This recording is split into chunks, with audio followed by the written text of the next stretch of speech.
Good evening, I'm Nashika, and this is Chale News. Tonight, state officials arrested in that $300 million meth charcoal scandal. The UN has issued a direct warning about jihadists targeting Ghana's coastline, and the Akamoto forest gets its protection back. Same day, the Alagboshi flood toll climbs to 9. Big evening. Let's get into it.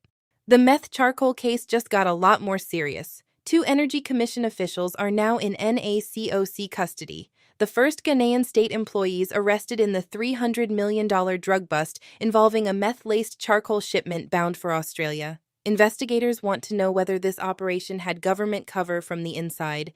That question needed asking. Full breakdown on Chale.news.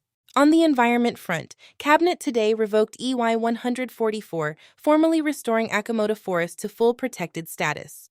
That same announcement came with striking enforcement numbers. 258 arrests, over 2,000 pieces of equipment seized or destroyed, including 6 excavators and 1,225 Changfan machines, in the crackdown on Forest Reserve Galamsey.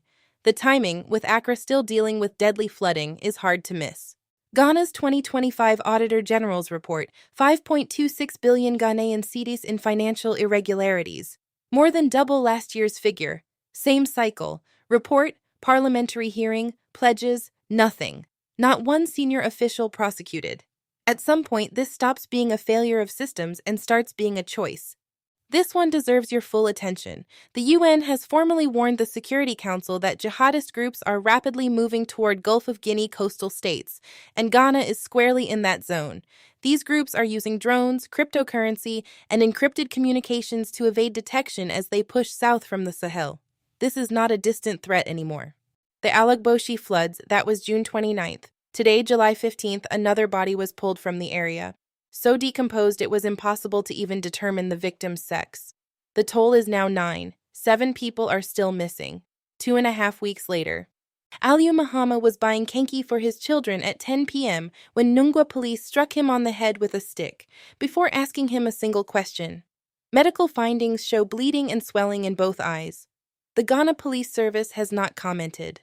Not a word. Some good news on the economic side. Ghana's stock market is putting up numbers. The GSE Composite Index returned nearly 68% in the first half of 2026.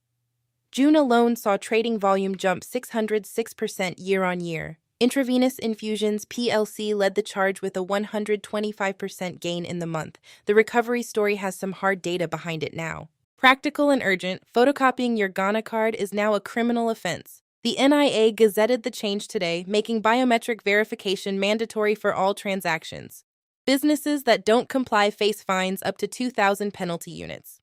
If you run any kind of business that handles ID, you need to read this. Full details on Chale.news. Cabinet has approved a new mining bill that would give host communities legal veto power over license applications before companies even get to apply.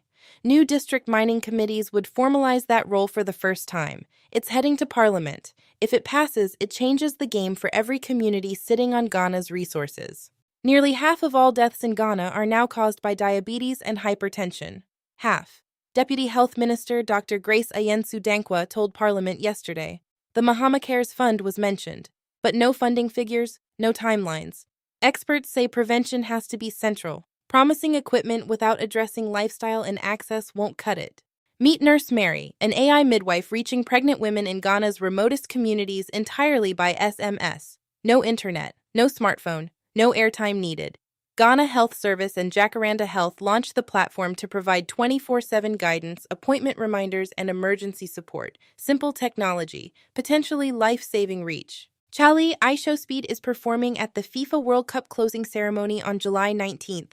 Ghana's own Barima Kofi Akufo, granted citizenship during his January Africa tour, will share the stage with Robbie Williams, Jennifer Hudson, and Tom Cruise. The whole world will be watching, and Ghana will be on that stage.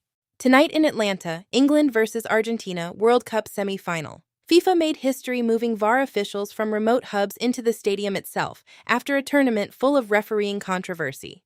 The winners face Spain on Sunday. Tonight should be something. Ghana has been awarded hosting rights for the 2027 U20 AFCON, first time since we won it in 1999. Sports Minister Kofi Adams is already flagging it, though. The facilities aren't ready. Upgrades must come first. Rights secured. Now the work begins. That's your Tuesday evening digest. Every story we covered tonight and more is at Chale.news. I'm Nashika. Stay informed, stay sharp. Good night.